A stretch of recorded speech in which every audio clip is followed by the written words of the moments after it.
Hello, Gary. Hey, Guy. So it's someone you know well this week. We live not very far from each other, and on Stella Street. On Stella Street.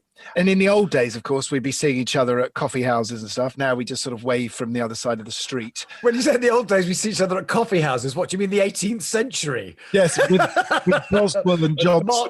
Yes. Byron.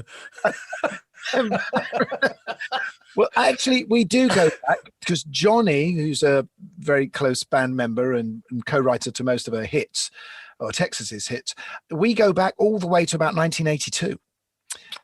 As I'm sure you'll find out if you listen. I dare say I shall. All right, so let's get her on. Welcome to the Rockonteurs. Okay, guys, I'm ready. This was great, guys. It's so great to talk to two guys that have done this. Well, it's a big tune for sure. I actually wrote that originally for Tina Turner. Of course, I had gone and found Joni Mitchell down in Florida and brought her back. You know, what people forget about Bowie is that he was such a kind man. Remember me? I'm in a band now. It's called Roxy Music. You know this thing about the 10,000 hours of experience? Oh, yeah. Get good at something. When we recorded Arnold Lane, we'd done about 50 hours. The Rockonteurs podcast with Gary Kemp and Guy Pratt. Hello. God, look at you lot, all so professional. You get headphones, microphones. Do you know what, Gary? Okay. I want to tell this really funny story, right? Yay, okay. When I played Spandau the other day, I told this story after it because there was this great moment where one of my band, Michael, who is no longer in the band, but he was our keyboard player, and he was in Glasgow with a duffel coat on. And I said on the radio, I says, right, okay, for a certain generation that know Spandau, early Spandau, I says, like, you know, because I had played the other Spandau, I said, and they were always top dressed, they always looked really cool. They had duffel coats at one point, I says, and Michael, our keyboard player, was in Glasgow in a duffel coat, standing waiting to go to rehearsals, and one of the band was picking him up. And somebody drove past them in a car, a couple of guys in the car, and went, shouted, "Oi, Spandau!" and threw a fish supper and it hit him in the head. Yeah, throwing fish suppers at members of Spandau Ballet and their fans. Oh, God, no. Common practice back in those days. I didn't take it that way at all. Honest God, it is one of the greatest moments of I have never lassoed. And you know, if a fish supper hits you, yeah, you know about it. That is going to hurt. But all the bands, like, you know, my growing up with music was the music that my parents gave me, which was stuff like Nancy Sinatra and Lee Hazelwood. Who else was there? My mum was very into like Mahalia Jackson and Ella Fitzgerald and Al Green and Marvin Gaye and everything like that. And my dad was kind of the Rolling Stones and the Beatles. Well, everybody's the Beatles anyway. And things like Gene Clark and Fleetwood Mac and all that sort of stuff. But my sort of thing was Spandau, Echo and the Burning Men, Duran Duran, Blondie, The Pretenders, The Clash. That's why you play a black telly, isn't it? Or why you played a black telly? Play a black and white telly because of Joe Strummer. I was crazy. I thought when they did Rock the Casbah that basically they were singing Sharleen Don't Like It.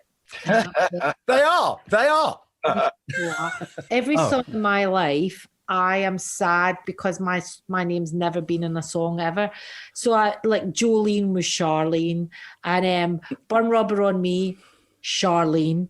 I literally changed everything. So, you know, I was that sad little, you know, I was bullied at school. I was a bit of a loner and I didn't really fit in. And, you know, you guys musicians, I don't know how you feel about that, because I always kind of think that musicians are, like all the musicians I know, we are quite geeky.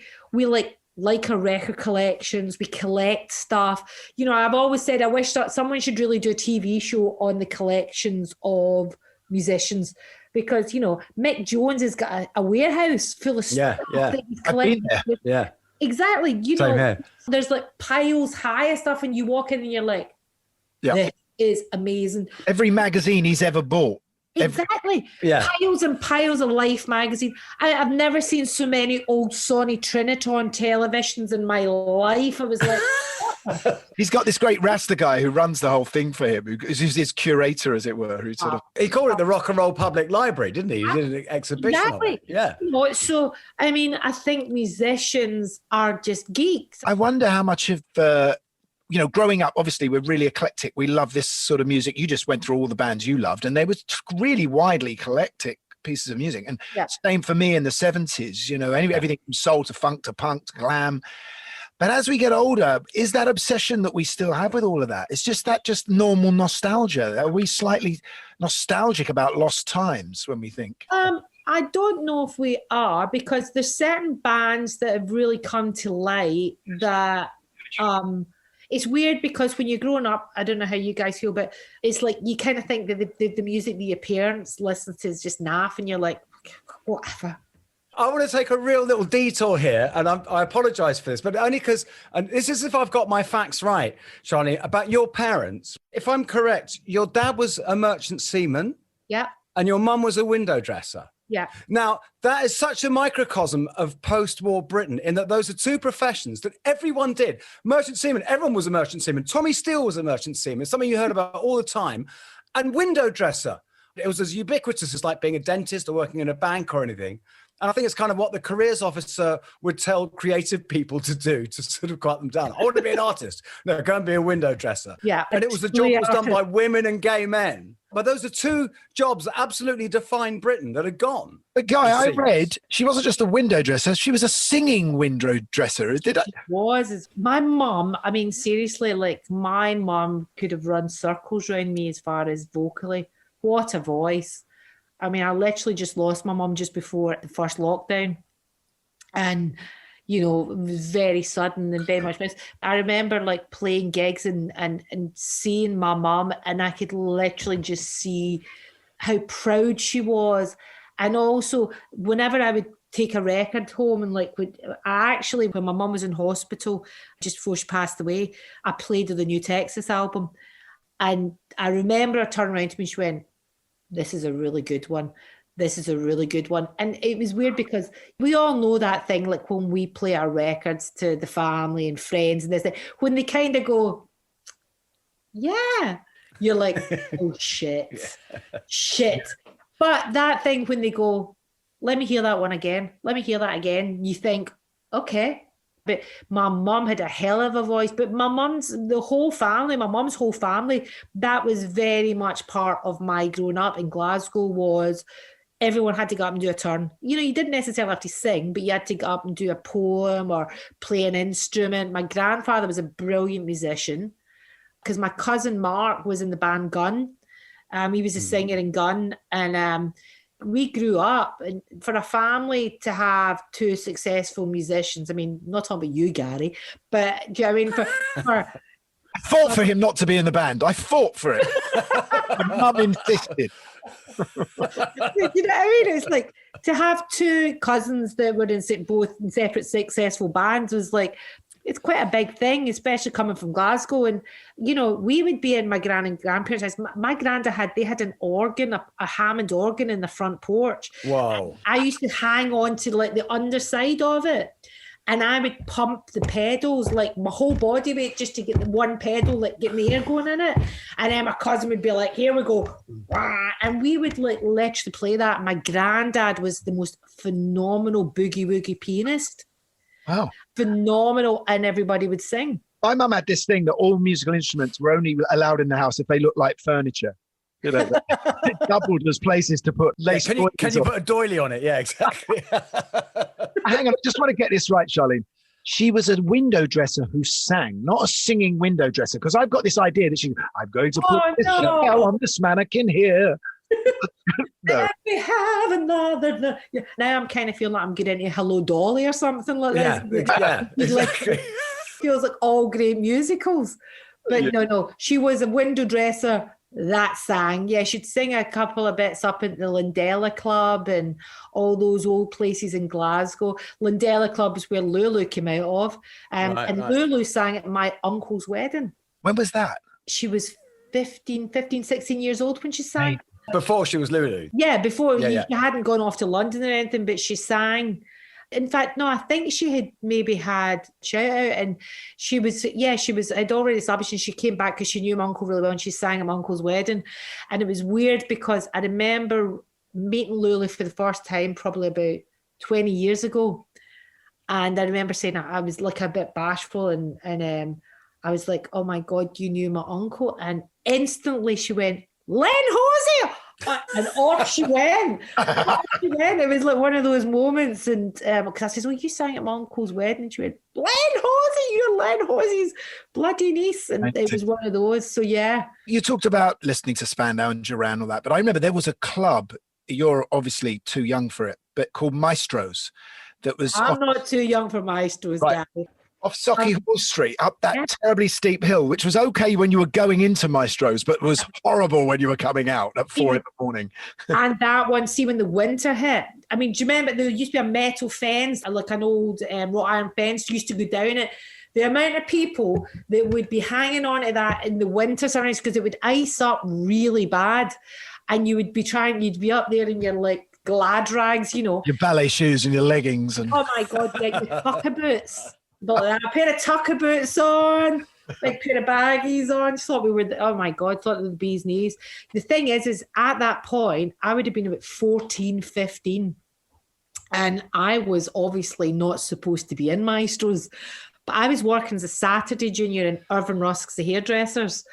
And everybody that I hung about with was a good bit older than me. So on a Saturday night, you go done up. And I had the hair, I had interior colour. I was like, you know, I remember just having this big, thick jumper. That moment where Haircut 100 were wearing like... fisherman. Tucked into your trousers. You need to be really thin for that. Tying rags around my ankles, around my boots. Literally drove my mother insane. I remember getting my mum to make me 15 petticoats to go under some hop sack that she'd made me a skirt. Because my mum was a window dresser, she was a great seamstress as well. So I literally drove the women insane, making me clothes. I'd be like, oh, who's on top of the pops this week? What are they wearing and what can I rip off? And literally, it was everything, you know, going into your granddad's closet and finding big suit jackets and everything and belting them with giant big buckles. And you wanted to be a boy? I thought I was Jesse James. You know, I guess it's ironic that I ended up in a band called Texas because my infatuation with cowboys. And literally, you know, when I was really small, people would go like to me, oh, you're such a cute little girl. And I'd be like, I'm a boy. Like, shut up, you know. And I don't know whether what came first, the fact that I thought, you know, my dad was always bringing me like stuff back from America because my dad worked in America a lot. And I had little chaps and holsters and guns and little waistcoats. And I swear to God, the sad thing is my wardrobe hasn't differed that much. You know, at the moment I'm wearing, I'll show you, I've got on like a man's chino. Oh, lovely. Yeah. A nice loafer there. Bass region style loafer. Exactly. As in my Gene Kelly moment, because I've like got on a t-shirt, I've got a white t-shirt with the red, but it's all that thing of like film, music, fashion, all of those really merged into each other for me. It's back to being the geek, isn't it? You know? Yeah. And literally not having any pals, so you were stuck in the house watching movies with your gran. So when did you decide that that's what you were going to do? I didn't decide it was what I was going to do because I kind of thought the musicians were people from London. You're absolutely right there. And I'm absolutely right. And I'd been accepted to the Glasgow School of Art and I was going to go and study fashion. And then... That beautiful Macintosh building. Yeah. The one that burned down? Twice. Yeah. Once. Why would we do it once in Glasgow when we can do it twice? Yeah, you don't mess about up there, do you? Yeah, I was kind of like I was working at the hairdressers and I was DJing because I love Northern Soul music. I'm obsessed with Northern Soul. And I was DJing on a Sunday night at Fresh, the club, Big Colin Bar, who everybody in their auntie knows if they've run into Glasgow. Colin did a club night and I would have been, you know, I was like 16 at the time. And he used to get me on a DJ and I'd DJ on a Sunday night, like do a little hour session in Northern In theory, Soul. should you not have been in there DJing at 16? No, I shouldn't have been in there. No. It was Glasgow. It was like, who cared? Yeah. You know, it was like nobody knew. I had really good fake ID. I never even needed fake ID. I just had a big bob on me. And basically, I was doing that. And then, I knew people, and somebody, through a party in Glasgow, someone had heard me sing at a party or something. And Johnny, who's my songwriting partner and bass player, and of course, Gary knows Johnny from way back, Altered Images days. And Claire and I have done a duet, Gary, on the album, on the new album. We've done a duet. Claire Grogan, fantastic. And Mike Chapman is currently doing a mix on it, like doing some mix on it. From Chinny Chap. Chinny Chap. Yeah, nice, lovely guy. Yeah. Lovely man. Susie Quattro, of course. Yeah, and he did exactly. Blondie stuff and everything, right? A new song you've done with Claire. New song, yeah. We wrote a song and we'd done this thing, and we had got Claire to sing with us at the Albert Hall. And we played the Albert Hall a couple of years ago, and she opened her mouth. We did it in Glasgow first. We did a few nights at Kelvin Grove Park, and she came along to the sound check, and she was unbelievably nervous, and she'd never used any ears. And I was like, Claire, you were doing this like a million years before me, so shut up. And we were doing a couple of Altered Images songs, and then she literally opened her mouth, and every one of us literally went, oh my God, it's Claire Grogan. It's that sound. It's that voice, yeah. It's that voice. It's so distinctive. It's just get this character to like, know it's her. You instantly know it's her.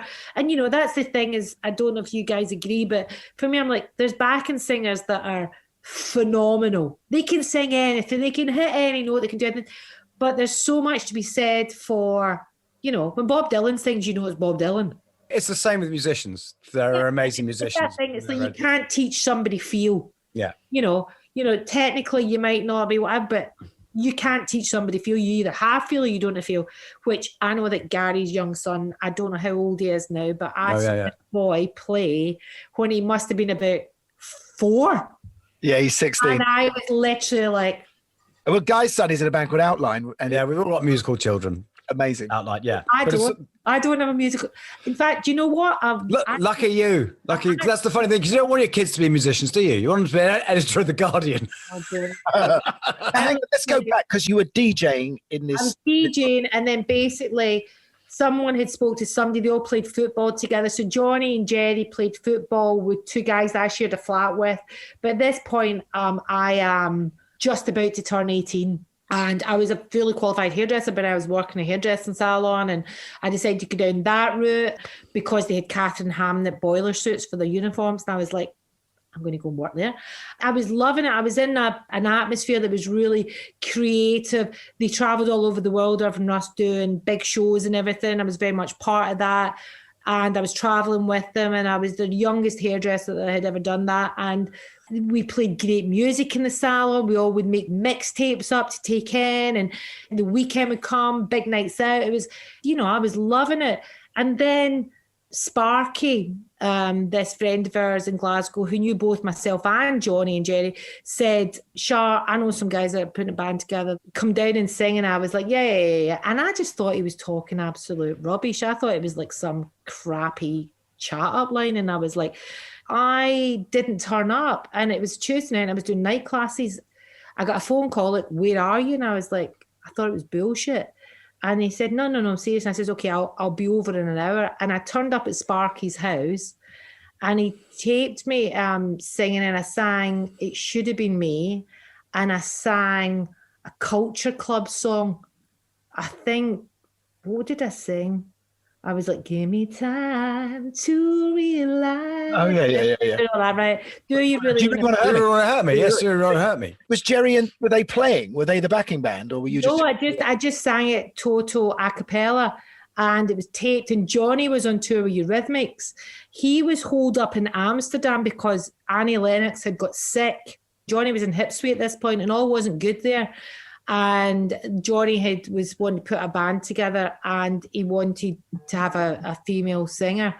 And basically the tape was then given to Johnny, and then Johnny came back because then Annie Lennox, they cancelled a few gigs, and Johnny flew back to Glasgow and met me. And Sparky says, he's like, yeah. And I can't even believe it now when I think about it, right? Because I was quite quiet as a kid, believe it or not. But I remember Johnny coming in, and when I get a bit nervous, I kind of give it a bit, you know? And I remember Johnny coming in, and I was like, fucking hell, you're the guy for Altered Image and Hipstry. And I remember the fear, and because Gary knows Johnny so well, the fear in Johnny's face, Johnny literally backed off from me like, whoa, this is a maniac. And I was a bit younger than Johnny. And then he said to me, he says, do you write? And I went, yeah. And I was just thinking, how fucking hard can it be? Do you know what I mean? I read about poetry in my days. And we proceeded to write I Don't Want a Lover that very night. First song we ever wrote together was I Don't Want a Lover. And did you play guitar at that point? I played guitar because my dad played guitar and because of the musical family thing. But that's the weird thing. Your guitar playing is great. I've seen you play live. I wouldn't full of attitude. Yeah, but it's such an important part of the music. And, you know, because I know that you sing and you play, I never understand when someone doesn't do the other part. I don't understand why, you know, to me, if you sing, you don't need to be a musician to your level, right? But, and some people are, but, you know, I can hammer out a tune on piano, I can hammer out a tune on the guitar. I'm good enough to be able to write.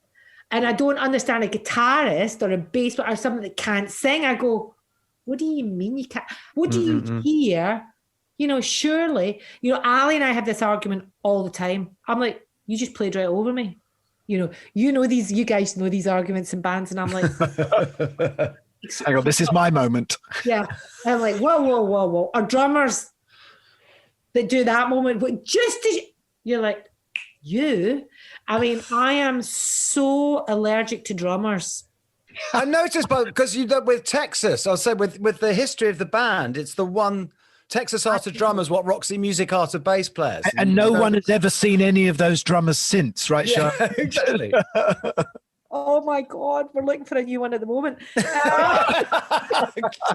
So any drummers listening, if you fancy a gig for a little bit. Yeah. You fancy a smidgen of Texas for a while. But Sharleen, there's singing, and you are a phenomenal singer. You have character, you have all of that.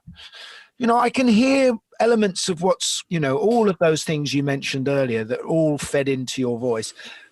Chrissie Hynde is obviously there. She must have made a big impact on you. But most of all, I would have thought, because she was a girl with a guitar up in front of a load of boys. And she wasn't your typical, you know, she had this black shaggy hair. She wasn't, you know, oh my God, it's Debbie Harry and this blonde glowing, like, you know, it was two very different things. But both bands have been massively influential to me. People like Patti Smith and Chrissie.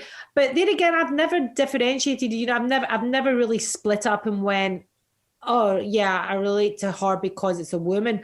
I've never really done that. You know, in my head, I was Joe Strummer.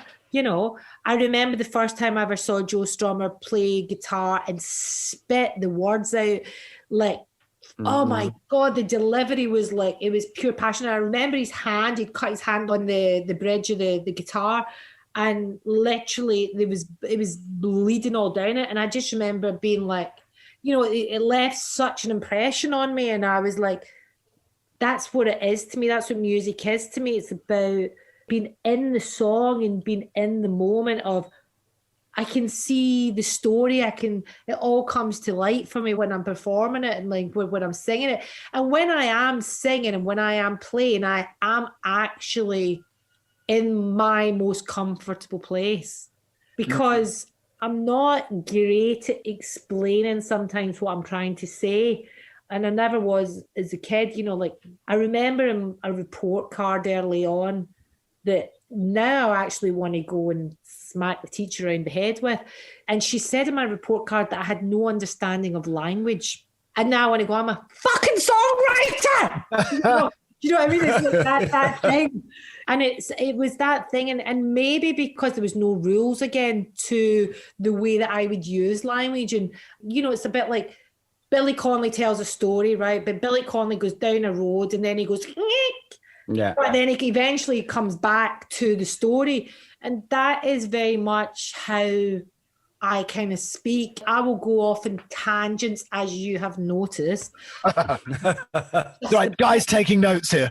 Well, no, because I wrote a song with Joe once for a film that was never used. And it was the point about words. Like, he came up with this one line, which is, the moon look like it's made out of books that nobody can understand. Which, when you write it down, is like, what? But and he wrote the lyrics down with all this beautiful cartoon stuff around. But he did that thing of just going, yeah, okay, I've got this line here. And it's just like in your little room at home. And then you hit record and he becomes that guy. And he goes from 0 to like 200 in a second. And he's just doing That's Joe Strummer thing. Yeah. And it's fucking unbelievable. It's one of the most, incredible experiences. I can see the connection now from your story earlier about wearing all those cowboy clothes, getting the cowboy holsters and the gun, to standing on stage wearing a guitar, which is basically a gun, and singing in that fantastic, with an American accent, getting out of your Glaswegian self and everyday life and becoming this American star, as it were. Which it's Sam Shepard, isn't it? It's Sam Shepard, which of course is one of my Paris, Texas. I mean, literally, it's Harry Dean Stanton in that moment where he's standing in the little suit and the hat and he's just gazing out into that desert blue sky at night when it just goes the deepest, almost violet. It's like, I mean, I don't know how you guys feel, but I know that when I come off stage, sometimes I'll come off stage sometimes and then I go to get changed and I'm literally like covered in bruises and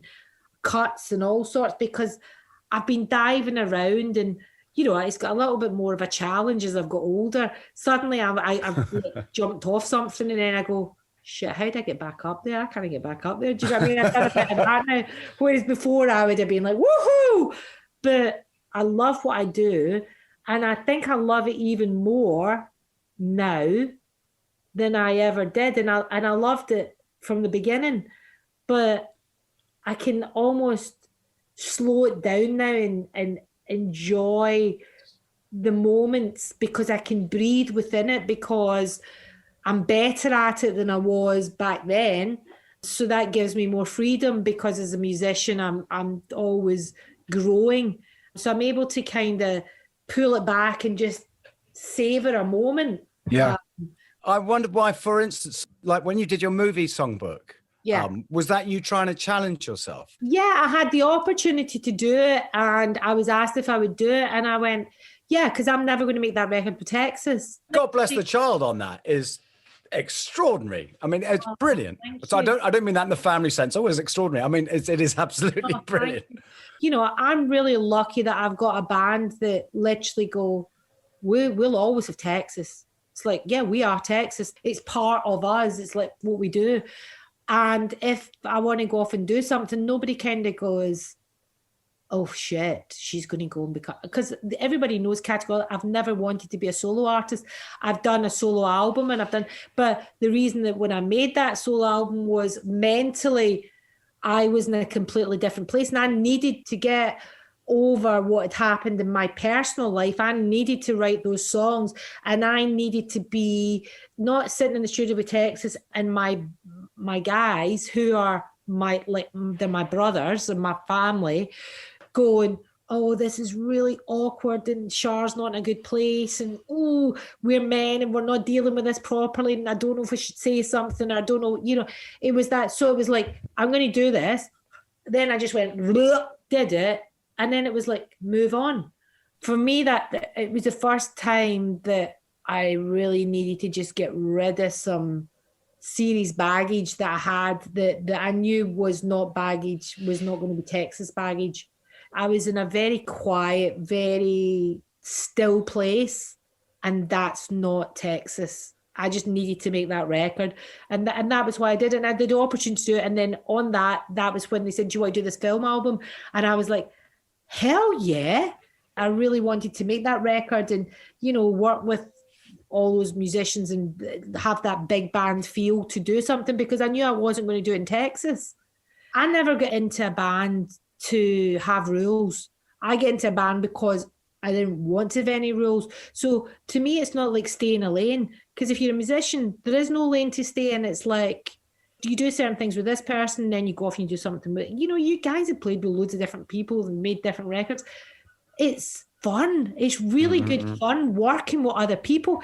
And, as songwriters and musicians and performers, we're like peacocks. If someone's literally went, we're like, oh, let me show you what I can do. And that is why we're successful in what we do, is because we're not shrinking violets, that even though there's elements of shyness to us, and sometimes those little geeky musicians kind of creep back in sometimes, there's that thing of, it's like fire. It's like someone literally stoking the fire when somebody does something, and it inspires you to do something else. And that's very much what Johnny and my songwriting relationship is like, we poke each other. I mean, sometimes it turns into a blazing battle with me going, fuck you, and walking out. How do you write a song together? What is the formula for you two? The only formula that I have is that I have to have a new notebook for every album. A red notebook? No, I have I'm trying to think. Why do you have to have a red notebook, Gary? Because you got one of your albums. It was an album called Red Book, and it was written in a red book. Yeah.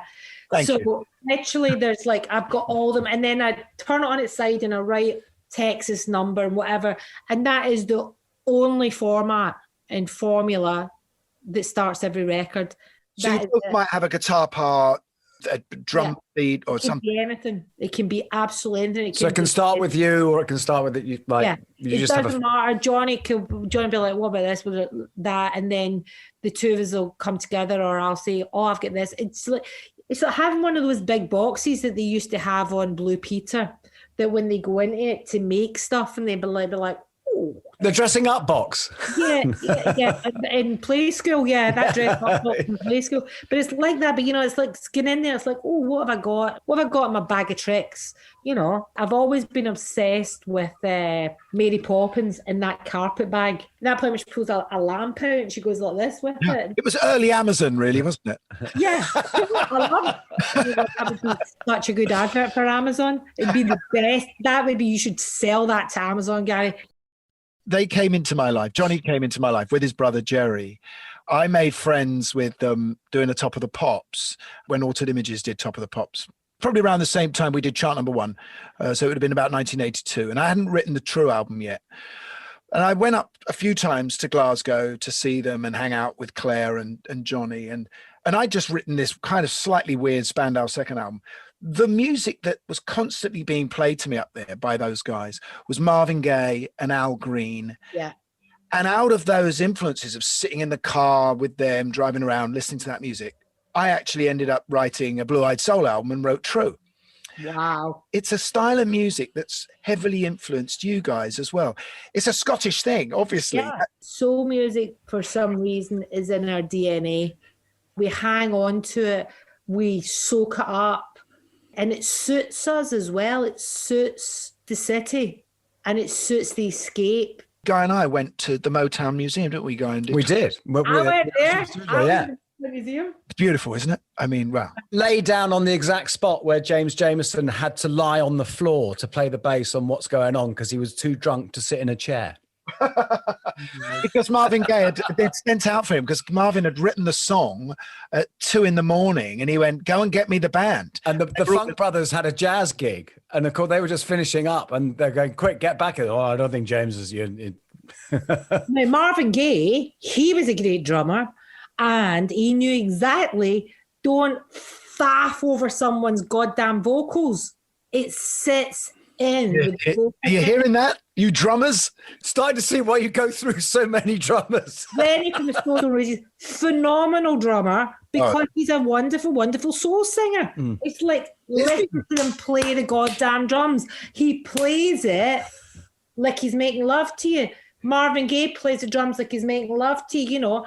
He just like hits it hard when he needs to hit it hard, and he pulls back when he needs to pull back. Yeah. You know, I don't want to make, well, I do want to make a stupid comparison. I want to compare the sort of feeling of Detroit and that sort of Rust Belt city with Glasgow. Yeah. And there is a connection there. I can see that, you know. Yeah, there is that.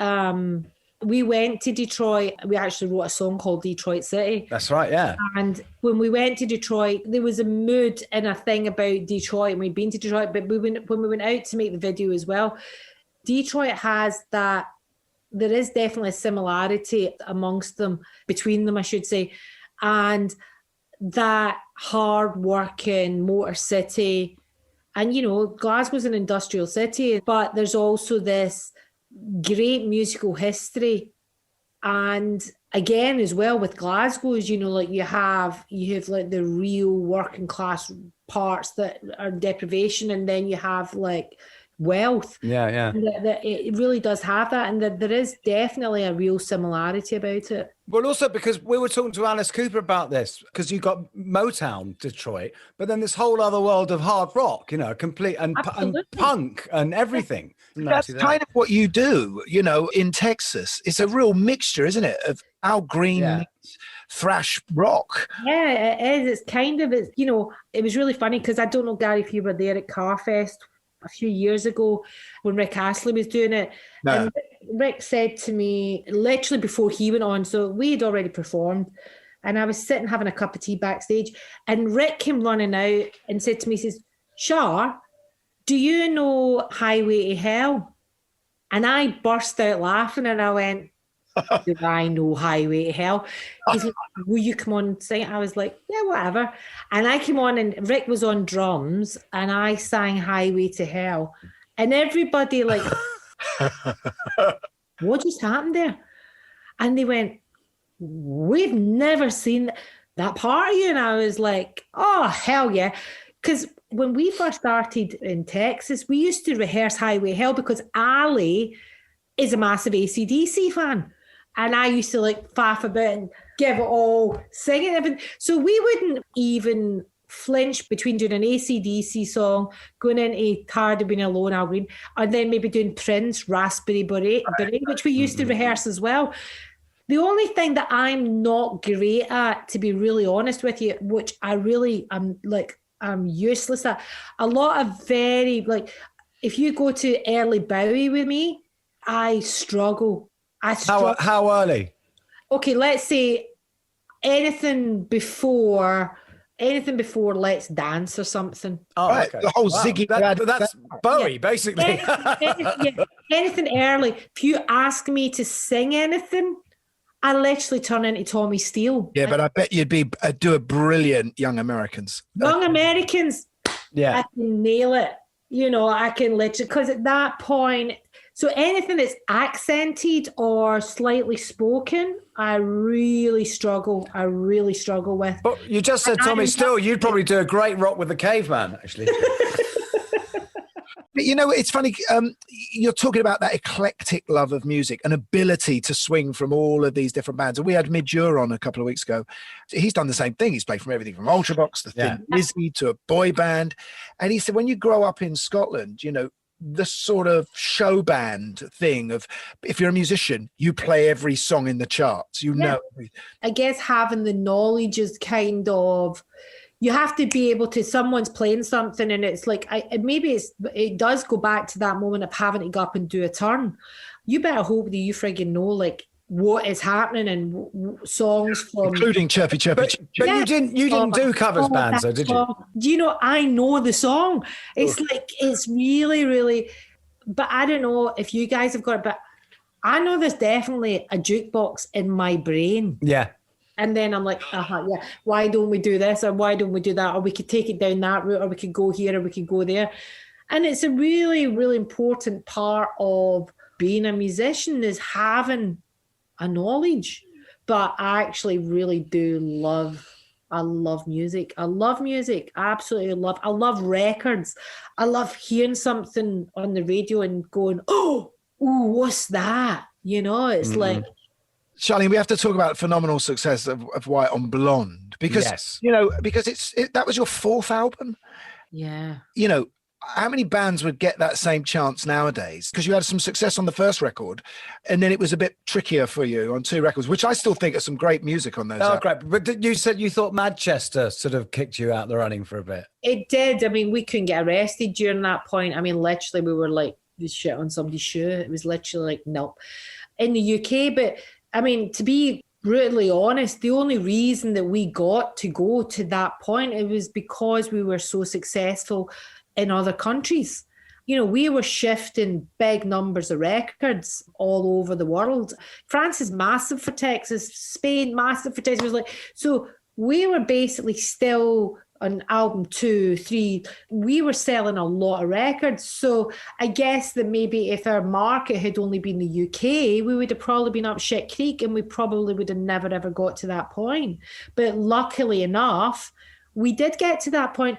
And also the fact that the British record company had no interest in us whatsoever really spurred us on. We were literally like, fuck them, do you know what I mean? It was like, it was that kind of... You sat down and wrote some amazing tunes. That album is full of hooks, isn't it? Oh, yeah. It was funny. We built a studio in my house in Glasgow and we just went and we just made a record, and really inspired by, you know, Johnny was like, let's try and change your style of singing up a bit. And it was funny because that Charles and Eddie record had just come out and I was singing and Johnny's like, you know, and we'd already done a cover version of Tired of Being Alone that had been a hit record for us before that. And Johnny's like, you should use that. And that was 20 seconds on it. I went into falsetto mode. And it's when I went into falsetto mode that we started within the White on Blood album was such a major turning point for us. And also the fact that, you know, I had really studied Marvin at this point, and I had been looking at, like, been watching loads of footage of Marvin in Ostend. You know, he's in the trachea, but he would lie down and do vocals. So he sings on the sofa at one point. Yeah, he's lying on the sofa literally like that with Mike, just singing in this voice. But the really weird thing is when you physically change the position of your body, you sing very different. And for me, changing the position of my body by lying down didn't mean that I was upright and literally go... Instead of singing from my gut, I was singing more from my chest, and it really changed. It changed everything, and it was a massive learning curve and a massive change in our careers. Plus, that took us instantly right down the soul route, which, as you've said, is kind of very much part of growing up in Glasgow. So, yeah, it was a whole different thing for us. Did you think that you were going to have to sing those songs lying down when you went on tour? I have done many a time on stage. Yeah, I've literally laid down many a time on stage and thought, okay, I'm not getting back up today. I'm lying down here. Dave Stewart wrote one of the tracks. No, Dave worked with us on... Well, we'd done Black Eyed Boy with Dave. We did Black Eyed Boy with Dave, yeah. Why were you bringing people in? What was the reason? Because you brought in Greg Alexander as well, didn't you, at one point? Greg Alexander went on to the greatest hits. And yeah, I mean, it's just to kind of, to like, again, going back to the whole tail feather thing, going back to the peacock thing. Sometimes I think the point where we really learned that was we went to America and we were making The Hush, and literally we're like, you know, we should put you in with some songwriters, because what's really sad, and it's become such a bog standard line that comes off record companies now, and it breaks my heart because I think of young songwriters and young artists, and I'm like, tell the record company to go and fuck themselves. Before they've even listened to what you do or what someone's done, they're like, yeah, we should get you in with like some songwriters. And you're about like, you haven't even listened to what we've done yet. Yeah. And I am a fucking songwriter. Yeah. I mean, and I've sold shitloads of records, and, you know, but any of the people that we've worked with has never been put together by a record company. That's what the really weird thing about it is. We're not adverse to working with people. I worked on a TV series in Glasgow, and I was with Bobby Bluebell, and he was... Oh, Bobby, we wrote. Yeah, Bobby. Yeah, he wrote... Was he writing with you, or he just wrote for you? Yeah, Bobby Bluebell was the connection to Dave Stewart, because we worked on Black Eyed Boy together, and that's what I was like, my brain's trying to remember all the process. So we wrote with Bobby on Black Eyed Boy, and Bobby was really good friends, because Bobby best mates with Siobhan from Bananarama. Right. Siobhan was married to Dave. And Bobby wrote with Siobhan back in the day. How is Bobby doing? Oh, he's nuts. He's done some stuff with us on this new album. I worked with him for weeks, and I don't think I ever understood a single word he said. Apart from one story he told, which was so funny, we put it in the script of the show. He just bought himself a nice new 4x4. He was driving back up to Glasgow. It was a clear moonlit night, and he had his foot down, and he gets pulled over by the police. And this copper goes, right, have you any idea how fast you were going? Bob was like, no, I know how fast I was going, but look, see my way, copper, see my way, right? It's a smoothie night. And the copper goes, yeah, what about Mr. Fogg? And he goes, well, then I put Mr. Foot on Mr. Brake and slow down Mr. Car. And the cop goes, mist or fog.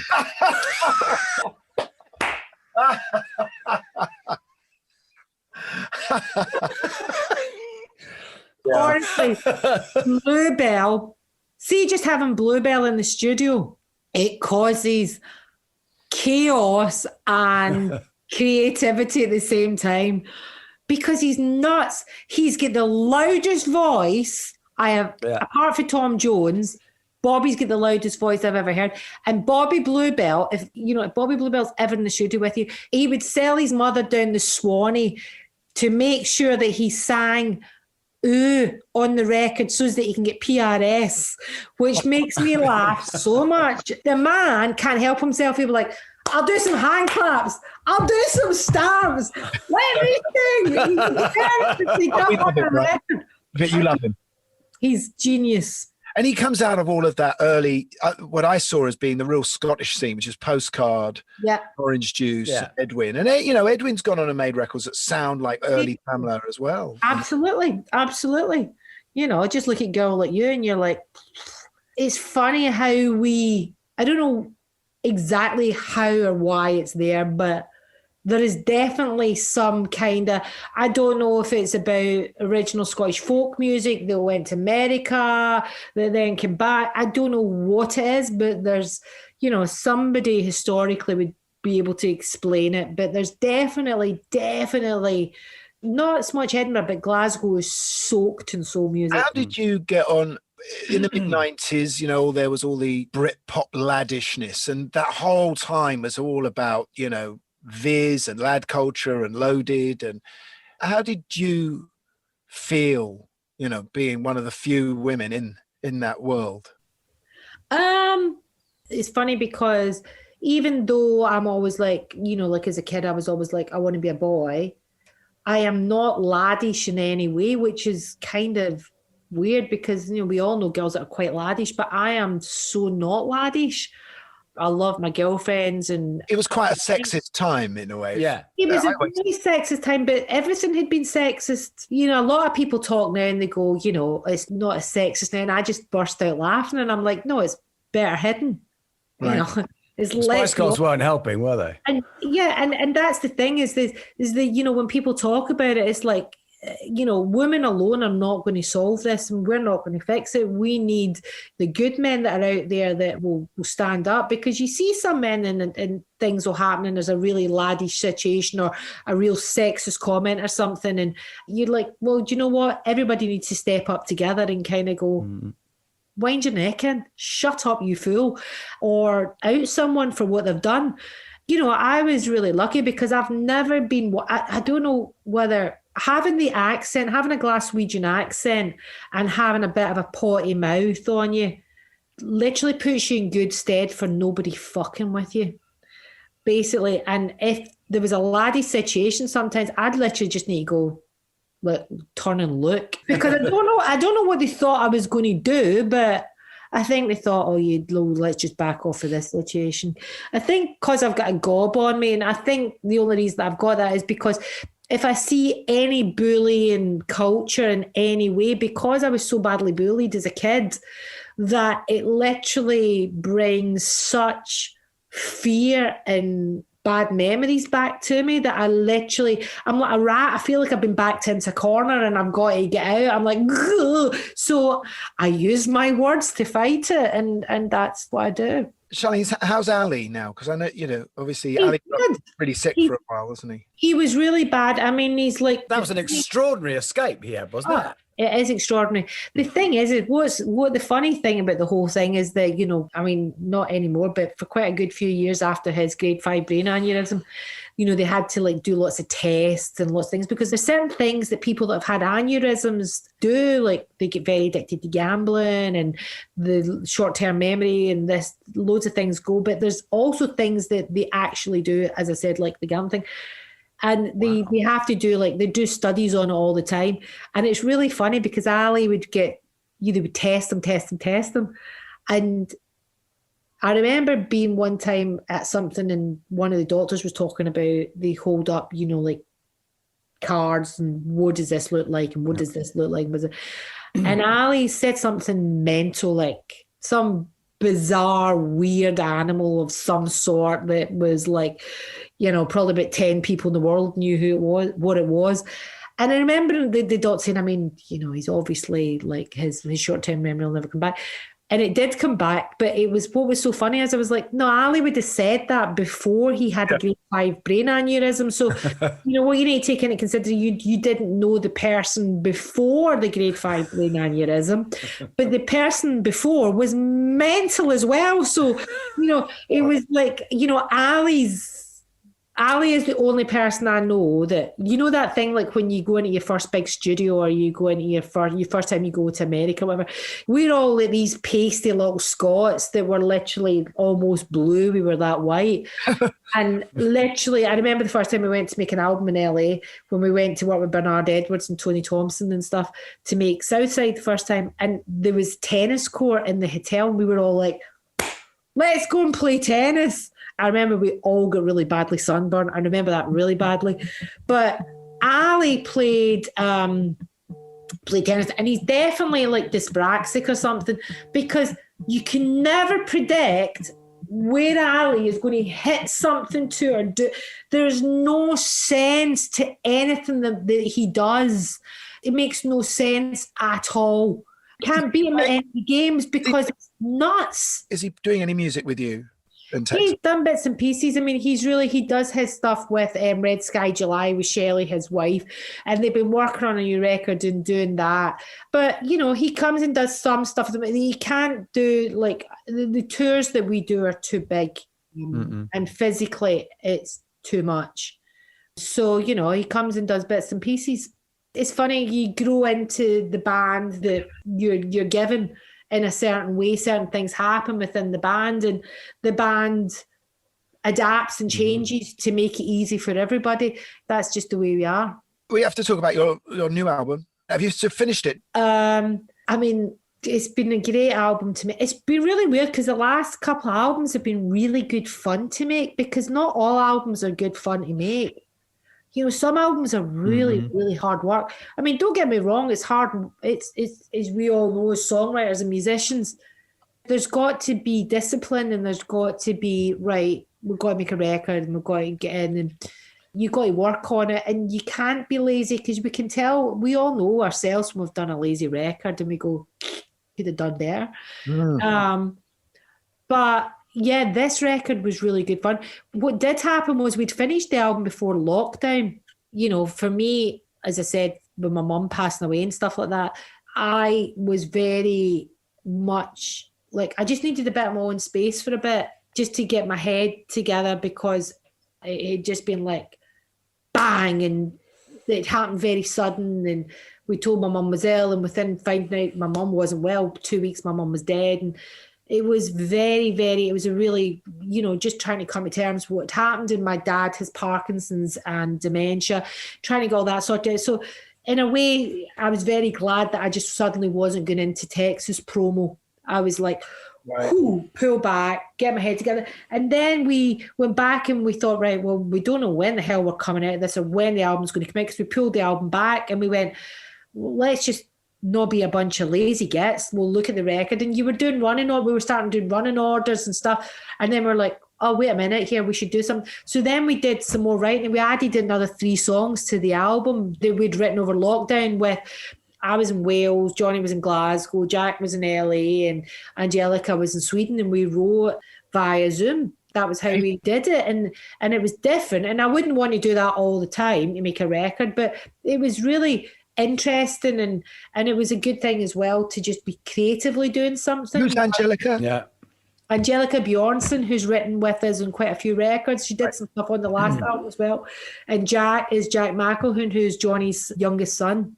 Who's done a good bit of writing with us. Listen, give my love to Johnny. I will tell him for sure. Oh, this has been a real pleasure, hasn't it, Guy? Yeah, it really has. Thank you so much, Charlene. Really, really lovely to talk to you. Pleasure. I love speaking with you guys. Thank you so much for asking me. Thank you. It's been fun. Good luck with the new album. We'll see you when all this is over. Definitely. See you on the other side. Well, that was lovely. Yeah, it was. I love getting the insight to old Glasgow. Gary, I mean, the early 80s, there you are at the height of your powers, and you're just driving around Glasgow with altered images. I mean, what's going on, mate? No, it's amazing what the heart can lead you to. Right, indeed. It's where you got your seaside arms. Well, it was a pub we went to on the way. All right, love. I will leave you and just say thanks to everyone for listening again today. And we'll be here next week. And keep writing reviews and keep subscribing. Absolutely. And thanks to Ben, our producer. And it's good night from me. And it's good night from all of us.